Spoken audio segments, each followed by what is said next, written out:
Capítulo 6. La voz que habla. En el principio era el Verbo, y el Verbo era con Dios, y el Verbo era Dios. Juan capítulo 1, versículo 1.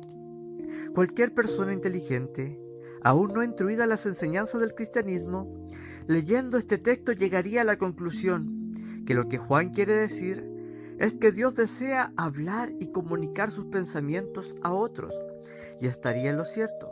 La palabra es el medio por el cual se expresan los sentimientos, y al aplicar este término al Hijo de Dios, nos lleva a pensar que el deseo de expresarse es inherente a la divinidad y que Dios desea hablar con los seres que ha creado. Toda la Biblia apoya esta creencia. Dios está hablando. No solo que ha hablado, sino que está hablando. Habla continuamente por medio de la naturaleza. El mundo está lleno de la voz de Dios. Una de las más grandes realidades que debemos considerar es la voz de Dios hablando en este mundo. La cosmología más breve y más satisfactoria es esta: Dios dijo y fue hecho. El porqué de la ley natural es la voz viviente de Dios emanante a toda la creación. Y esta palabra de Dios, que dio vida a todas las cosas, no puede entenderse que es la Biblia, porque no es la palabra escrita o impresa, sino la expresión de la voluntad de Dios hablando en la estructura de todas las cosas. Esa palabra de Dios es el aliento divino que llena todo con potencia viva. La voz de Dios es la energía más poderosa en la naturaleza, pues toda la energía parte del hecho de que Dios ha hablado. La Biblia es la palabra escrita de Dios, y porque es escrita está confinada a los límites del papel, tinta y cuero. En cambio, la voz de Dios es viva y soberana. Las palabras que yo he hablado son espíritu y son vida. La palabra está en las palabras habladas. La palabra de Dios en la Biblia puede tener poder solo si corresponde con palabra de Dios en el universo. Es su voz presente lo que hace a la palabra escrita tan poderosa. Si no fuera así, la palabra estaría encerrada entre las tapas de un libro. Sería una concepción muy primitiva de Dios imaginarlo en la creación usando sierras, martillos y clavos a la manera de un carpintero que fabrica un mueble. La Biblia enseña otra cosa, porque Él dijo, fue hecho, Él mandó y existió. Por la fe entendemos haber sido compuestos los siglos por la palabra de Dios. Tengamos en cuenta que Dios no se refiere aquí a su palabra escrita, sino a su palabra hablada. La voz de Dios que llena el mundo antecede a la Biblia por los siglos incontables. Es la voz que no ha dejado de oírse de los albores de la creación y sigue resonando de un extremo al otro del universo. La palabra de Dios es rápida y poderosa. En el principio de todas las cosas habló hacia la nada, y la nada se convirtió en algo, y el caos oyó esa voz y se convirtió en orden. La oscuridad oyó y nació la luz, y Dios dijo, sea, y fue. Estas palabras gemelas, como causa y efecto, ocurren a todo lo largo del relato bíblico de la creación. El dijo vale por el así, y el así es el dijo, puesto que continuó en el presente. Que Dios está aquí y está hablando son verdades que respaldan otras verdades bíblicas. Sin ellas no podemos haber una revelación, no podemos saber esta revelación, saber. Dios no escribió un libro y lo envolvió por medio de mensajeros a personas sin ayudas. Dios habló un libro y viven sus palabras, hablando continuamente sus palabras y haciendo que perduren a través de los años. Dios sopló sobre un muñeco de barro y ese vino a ser un hombre. Él sopla sobre los hombres y vuelven a convertirse en barro. Volveos, hijos de los hombres.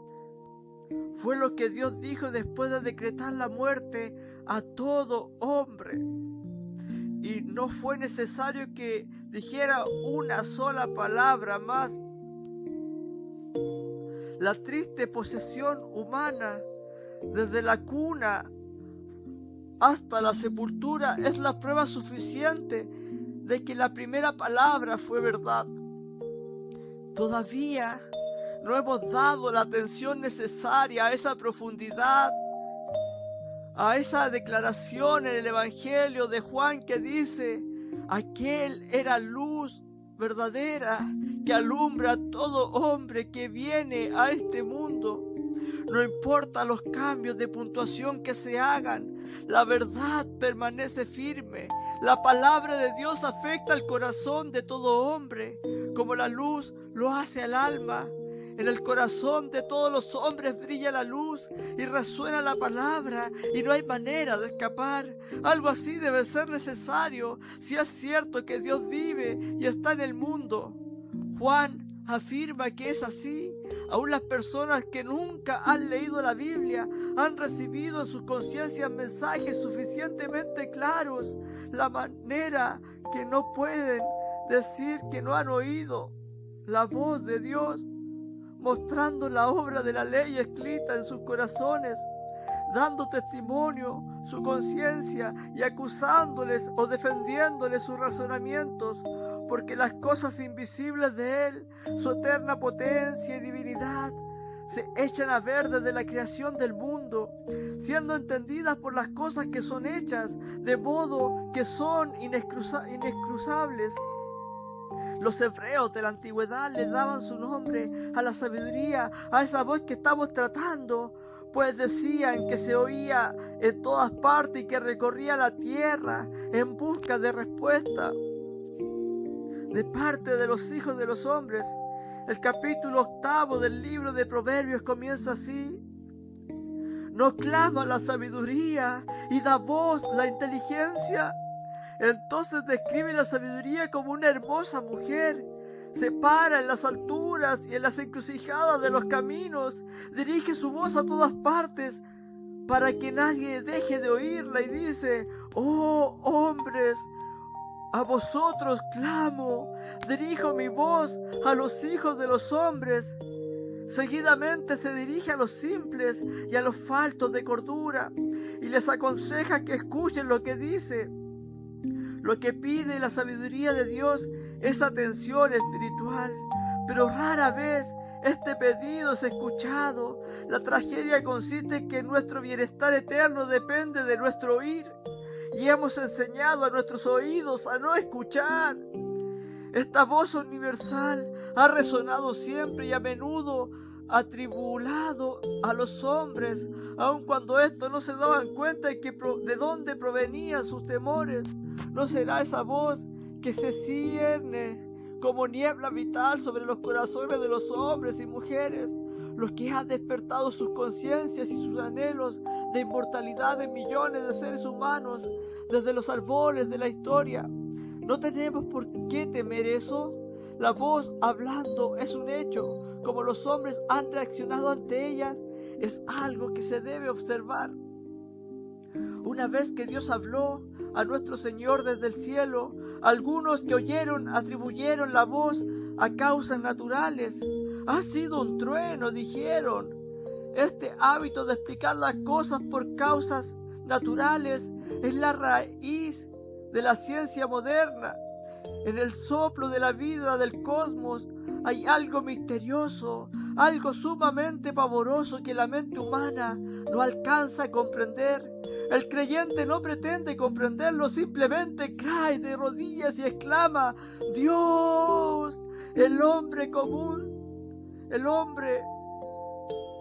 común también cae de rodillas, pero no lo hace para adorar, sino para investigar y escudriñar en su afán de hallar explicación natural a todas las cosas.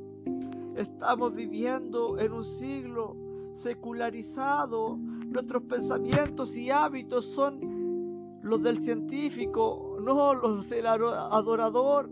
Estamos más bien dispuestos a explicar que a adorar. Es un trueno, decimos, y seguimos nuestro camino indiferente. Pero todavía la voz sigue resonando y escudriñando. El orden y la vida del mundo dependen de esa voz, pero los hombres están demasiado ocupados, demasiado obstinados para escuchar. Cada uno de nosotros ha tenido alguna experiencia imposible de explicar, un súbito sentido de soledad, un sentimiento de maravilla o de pavor al contemplar la vastedad del infinito, o tal vez un fugaz relámpago de la luz como venido de otro sol que nos ha dejado la sensación de pertenecer a otro mundo, que nuestro origen es divino.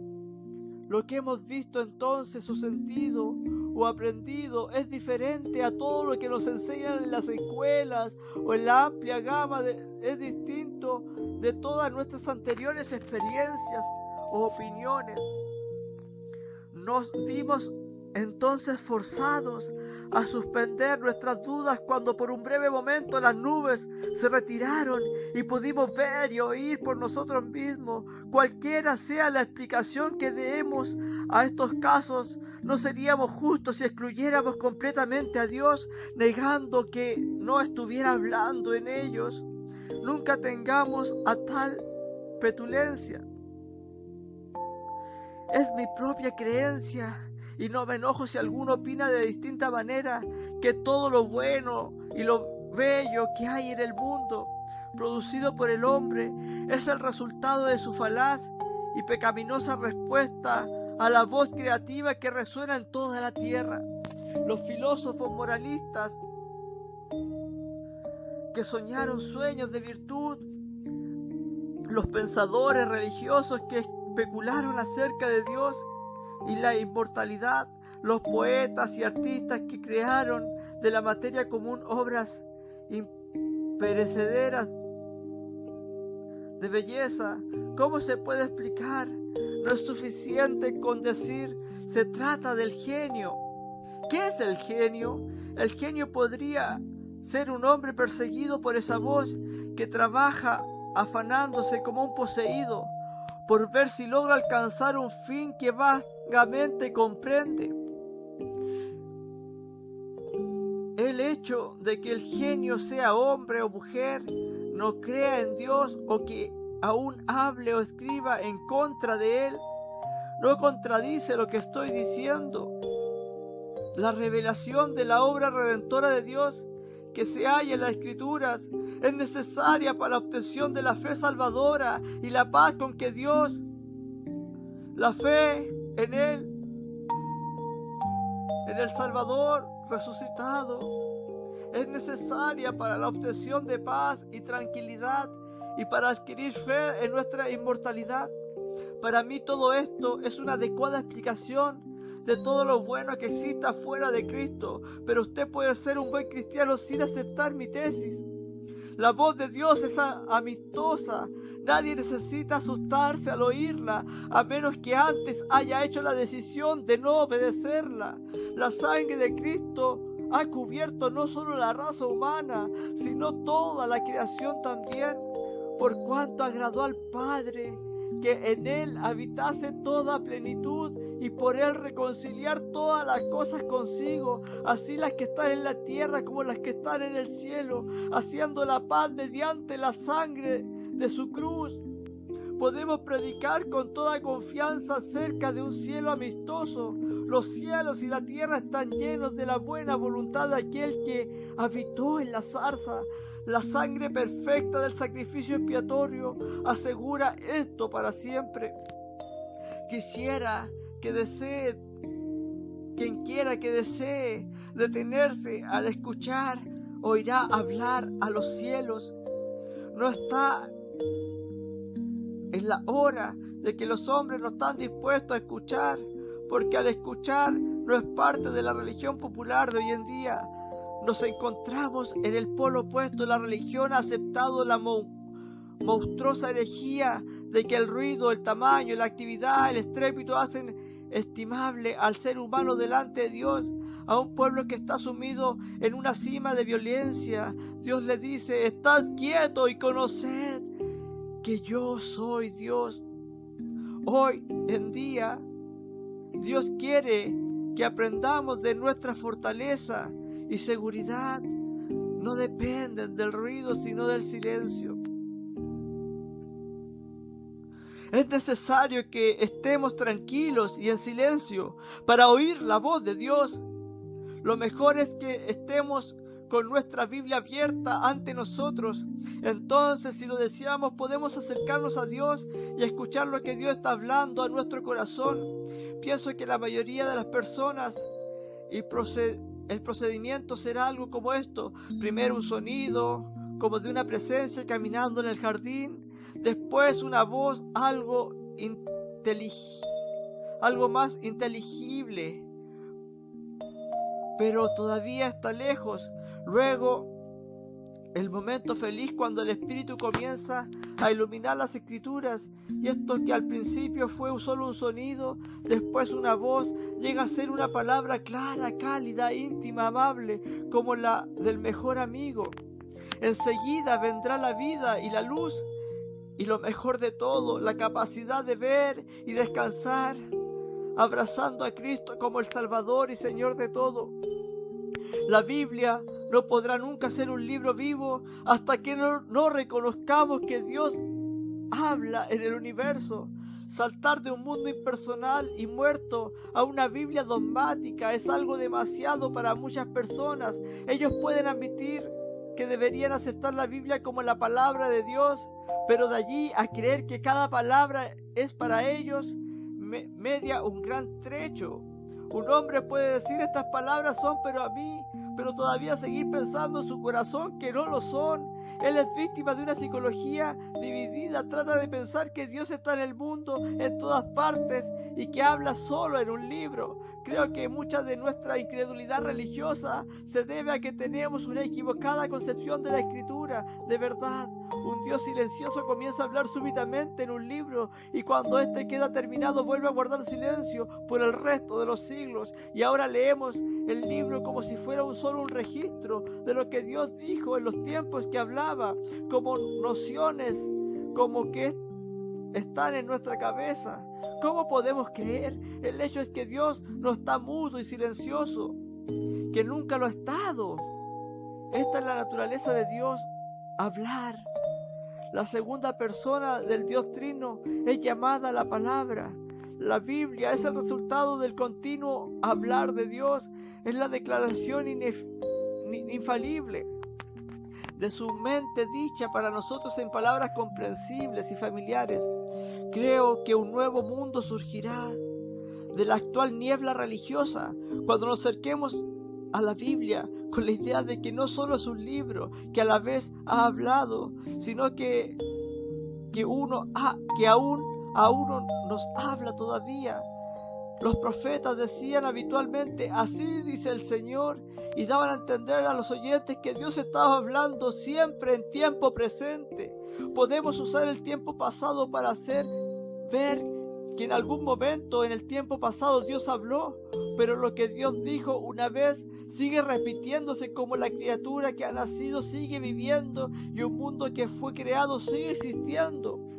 Pero estas ilustraciones son insuficientes, porque las criaturas mueren, los mundos se consumen, mas la palabra de Dios nuestro permanece para siempre. Si queréis proseguir en conocer a Dios, abrid vuestra Biblia, en la seguridad de que ella os hablará. No la leáis pensando que es una cosa que podéis desechar en cualquier momento, porque ella es algo más que una cosa, es una voz, una palabra, la palabra del Dios vivo. Señor, enséñame a escuchar. Los tiempos son ruidosos y mis oídos están hartos de la gritería y de sonidos estridentes. Dame el espíritu del niño Samuel, que dijo: habla, Señor, que tu siervo oye. Permíteme que te oiga hablándome al corazón. Haz que me acostumbre al sonido de tu voz y que lo oiga cuando todos los de la tierra haya desaparecido. Haz que los únicos sonidos que oiga en esos momentos sean los de la música de tu voz. Amén.